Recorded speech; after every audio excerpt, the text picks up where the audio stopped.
What's up people? No, tak rozhodol som sa, že budem robiť takéto nejaké updates z môjho života, kde v podstate budem rozprávať svoje insights, to, kde v mojom živote momentálne som, čo si v hlave myslím, podľa akých filozofií v živote sa nejakým spôsobom uberám. A začnem asi tým, že čo je dôvod, prečo toto robím. Prvý dôvod je ten, že si myslím, že sociálne siete by nemali už ďalej byť o tom, kto spraví koľko čísel, ale mali by to byť nejaký spôsob, akým vieme byť navzájom sociálni. To znamená, že cieľ celého tohoto projektu nie je absolútne byť virálny ani spraviť žiadne čísla. Cieľ tohto projektu je zachytiť niečo autentické, čo je akože v tomto prípade môj život, a jednoducho robiť to pre seba, robiť to pre vlastné účely, nie pre účely diváka. Hej? Možno do budúcnosti sa to nejako vyvinie, ale zatiaľ to nechávam takto. Takže vítajte v mojom krásnom byte, ktorý bol kedysi, vedel by som povedať, že dosť crack house, keďže môj celý život bol dosť crack house. A teraz je aspoň tu nejaká snaha spraviť nejakú estetiku vďaka týmto umelým kvetinám. Sú umelé, pretože stále si nemyslím, že som na takej miere disciplíny a zodpovednosti, že by dokázali u mňa kvetiny prežiť, takže niekde začať treba. No ale hovorím, že už len tento beat je pre mňa akoby ukážka toho, ako moc vie odraziť niekoho vlastný bývajúci priestor, to ako vyzerá jeho život. To mi poradil teda Oskar, povedal mi, začni si uprataním bytu. A je to fakt pravda, odkedy som tomuto bytu dal nejakú fazónu, tak v podstate aj môj život začal mať nejakú fazónu. No, prvá vec, čo by som možno chcel povedať, je to, že dneska je utorok a ja som začal vlastne deň tým, že som stal, vybavil si niečo, nejaké telefonáty, potom som si spravil vlastne brutálny brunch, brutálny steak s vajíčkami a šalátom. Potom som trochu poupratal, potom som si trochu zahral videohry asi pol hodinu a šiel si zabehať, šiel som si kúpiť sluchatka káblové a šiel som si kúpiť knihu po dlhej dobe. Prečo toto hovorím, je vlastne to, že môj život vyzeral kedysi úplne inak a medzi veľa z vás, teda ak to niekto toto pozerá, tak samozrejme poviete si, že hej, ok, mal si byť teraz v robote. Vďaka Bohu mám šancu, že som si zaredil život tak, že do roboty chodiť nemusím. Viem robiť veci tak, že viem mať takéto dni celkom pravidelne. No, ale jedna vec je tá, že kedysi môj život bol celý iba o chlaste, promiskuite, nejakých drogách a vlastne o zábave, hej. Mal som veľmi silnú pubertu, kde som si vyskúšal všetky tieto veci.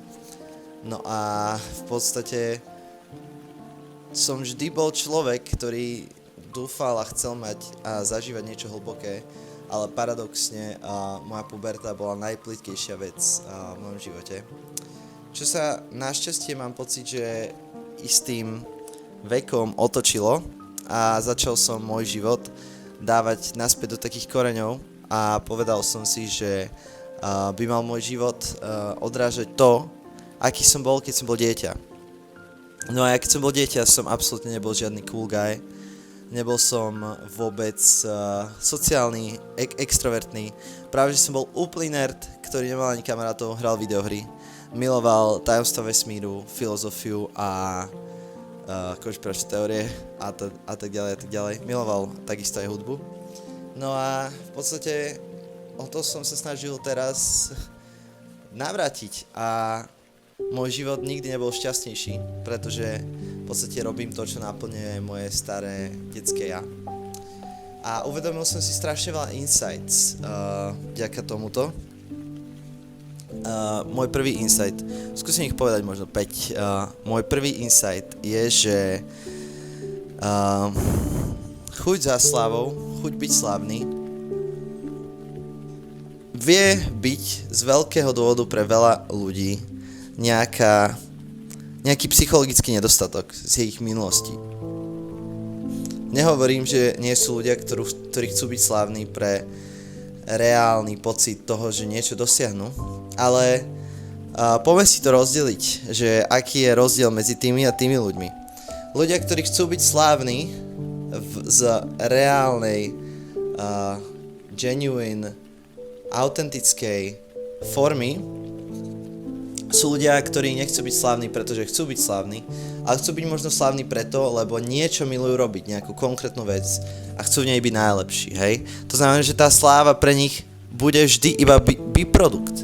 Toto je podľa mňa tá dobrá forma slávy, povedzme, keď chceš byť najlepší skater na svete, najlepší fighter na svete, hej? Alebo keď chceš byť, ja neviem, športovec, vedec, herec a tak ďalej. No, lenže v dnešnej dobe sme si začali všímať druhý typ slávy, ktorý je ten, že ľudia chcú byť slávni iba preto, že chcú byť slávni. Hej. Je to istá kategória influencerov a určite budete vedieť, ktorí to sú podľa toho, čo hovorím. To sú proste ľudia, ktorí keď si vlastne pozrieš ich život, tak nie sú v nejakej veci nejak dobrí špecificky.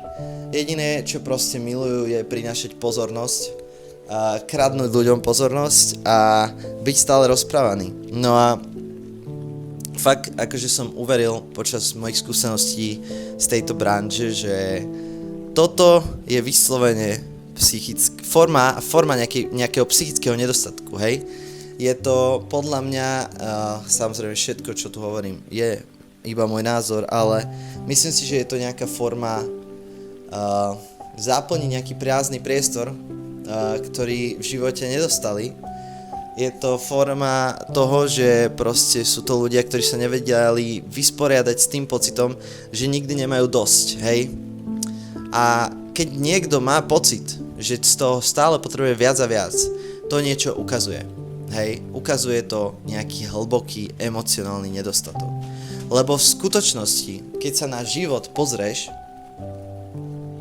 tak reálne tie veci, ktoré reálne dávajú zmysel, tam máš už od začiatku. Hej.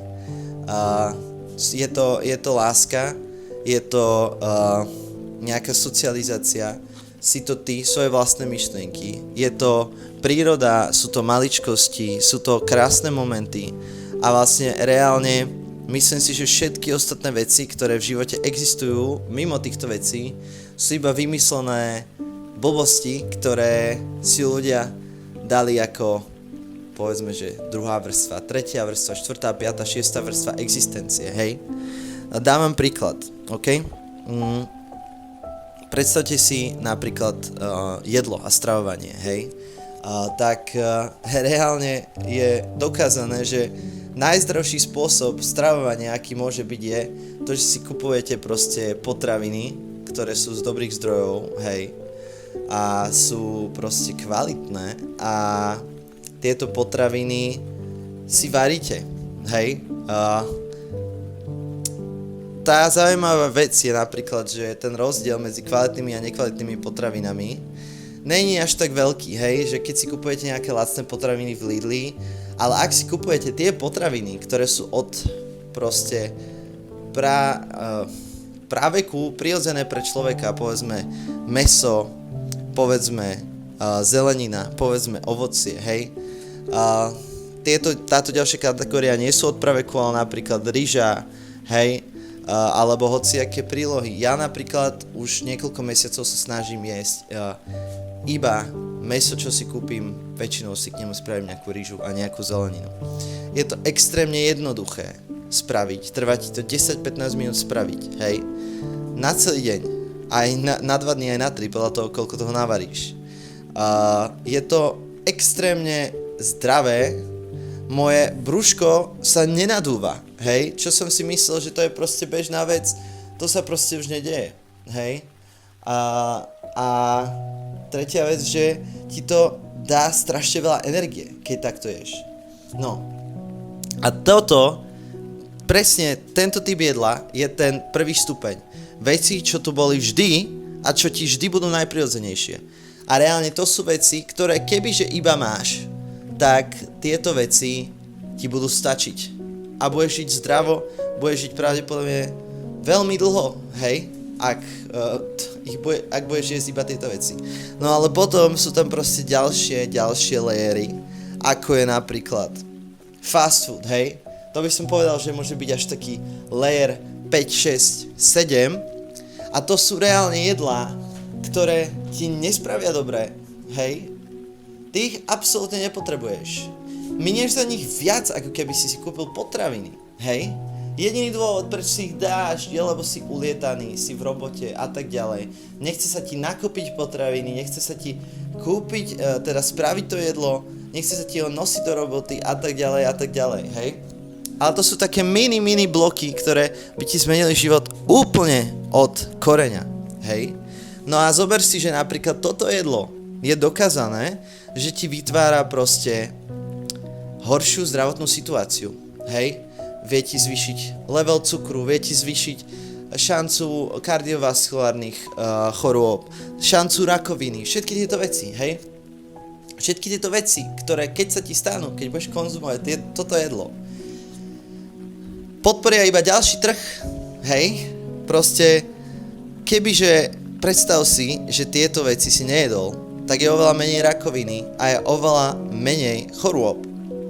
Ale zabilo by to proste jednak trh toho fast foodu, toho rýchleho jedla a zabilo by to aj trh toho, čo sa snaží vyliečiť tie veci, čo vytvára ten fast food, hej? Rakovina, srdcové choroby, všetky lieky, liekársky priemysel, celý zdravotnícky priemysel, drahá technológia a tak ďalej. Ja nehovorím, že to není dobré, hej? Je super, že máme takú technológiu, ale predstav si, že by sme mali takú technológiu, ale žili by sme tak, že by sme ju potrebovali menej, hej? Bola by tu, ale nepotrebovali by sme ju až tak veľa, hej? A teraz si predstav, že takto v živote existujú ďalšie veci, hej? Máš napríklad svoju pozornosť. Tvoja pozornosť sa dá napríklad brať úplne jednoduchými vecami. Môžeš chodiť na prechádzky, môžeš čítať knihy, môžeš konverzovať s ľuďmi. Sú to také tie veci, ktoré sú pre nás stovky rokov, aj možno tisícky rokov prirodzené, hej? Ale potom tu máš napríklad veci, ako sú videohry, ako sú telefóny, ako sú sociálne siete, kde máš proste tú pozornosť claimnutú, ale krát 30, hej, je to intenzívne, je to pre tvoj mozog strašne toho veľa. Jak presne fast food, hej, je to proste pozornosť na steroidoch, no a vytvára ti to ďalšie problémy, vytvára ti to úzkosti, hej, vytvára ti to social anxiety, možno niekomu aj depresia a tak ďalej, čo reálne sa potom tiež rieši nejakými liekmi, ktoré niekto vyrába a niekto na tom zarába. Rieši sa to rôznymi terapiami, psychológmi, vytvára sa na tom ďalší industry. Chápeš? Proste kapitalizmus je veľakrát stojí na veciach, ktoré sú vytvorené problémy, ktoré si robíme, ktoré sme si vlastne od začiatku ani robiť nemuseli. Pretože existuje štýl života, ktorý môžeš žiť bez toho, aby si túto väčšinu problémov mal. Hej? No a toto som si vlastne uvedomil, že ja chcem žiť tak, aby som bol čo najmenej závislý od celého systému, hej? Chcem robiť robotu, ktorá je čo najmenej proste, ktorá mi zaberá čo najmenej času, ktorá nechce, aby som niekde bol, aby som niekde umieral, ale robotu, ktorú proste ja robím, môžem si ju naceniť a prináša hodnotu reálne ľuďom, hej? No, ja viem, že veľa ľudí takúto možnosť nemá, ale to je vlastne tá vec, o čom hovorím, že celý tento kapitalizmus je vlastne postavený na tom, že ty keď chodíš stále do roboty, hej, tak ty nemáš energiu žiť zdravo, nemáš energiu neskrolovať na ten telefón, hej, nemáš energiu namiesto toho si zobrať knihu, pretože si utrápený z roboty a potrebuješ nejaký rýchly únik, fast food, videohry, sociálne siete, sex, drogy, alkohol, hej. Kebyže si nebol v tej robote, ale vedel si nájsť spôsob, akým zarábať peniaze a zároveň mať dosť veľa času pre seba, tak by sa ti samozrejme celý život zmenil, tak ako mne, hej. Ja rozumiem ale, že nie každý má toto privilégium. Preto si ale myslím, že dôvod, prečo influenceri existujú, oni si proste neuvedomujú, že ten život, aký žijú, nemôže žiť každý. Preto ma tak strašne štve, že to tí ľudia berú, že sú niečo viac ako ste vy. Ale pritom, keby nebolo vás, oni by ten život nikdy nemohli žiť. Lebo tento celý systém stojí na ľuďoch, ktorí robia tie nudné práce. Ktorí robia tie práce, ktoré sa nikomu nechce robiť. Hej? Lebo bez toho by neboli ľudia v obchodoch. Bez toho by neboli, ja neviem, ľudia, čo upratujú, neboli ľudia v korporátoch, neboli a tak ďalej a tak ďalej. Nemôže každý byť umelec, nemôže byť každý influencer a tak ďalej. Tento svet by skončil, hej? Reálne veci, vďaka ktorým funguje táto spoločnosť, sú ťažké, hej?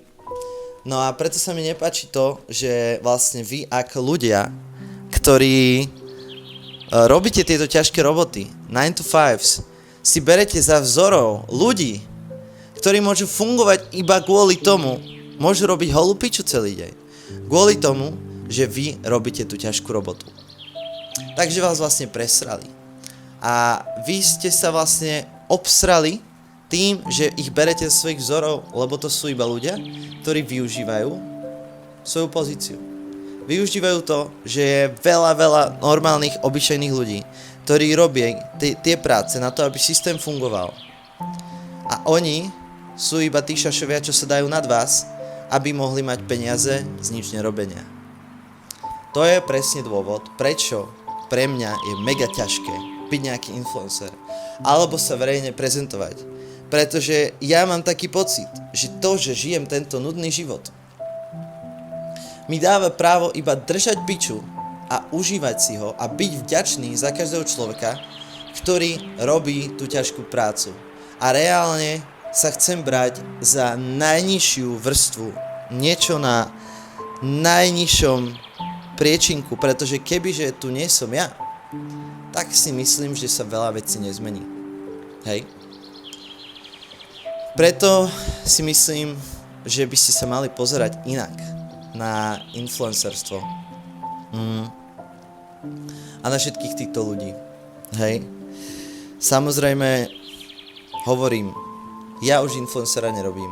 To, čo momentálne robím je, že robím kreatívu pre ľudí, ktorí robia videá. Hej?